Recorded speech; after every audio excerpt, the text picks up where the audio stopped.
Ассалаумағалейкум, құрметті қымбаттылар. Ең соңғы жаңалықтарды алғашқылар қатарында білгіңіз келсе, біздің арнамызға жазылуды және де бір ғана лайк түймесін басуды ұмытпаңыз.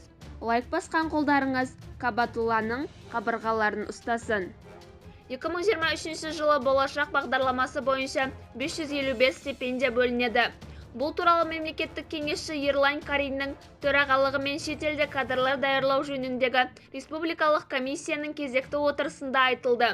Бағдарлама бойынша барлығы 555 стипендия, оның ішінде магистратураға 395, резидентура және докторантураға 50, тағылымдамадан өтуге 110 стипендия бөлінді.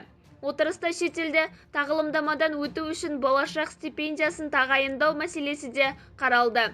Комиссия шешіміне сәйкес 21 азаматқа стипендия берілді. Бізді бақылауды жалғастырыңыз және де бір ғана лайк түймесін басуды ұмытпаңыз.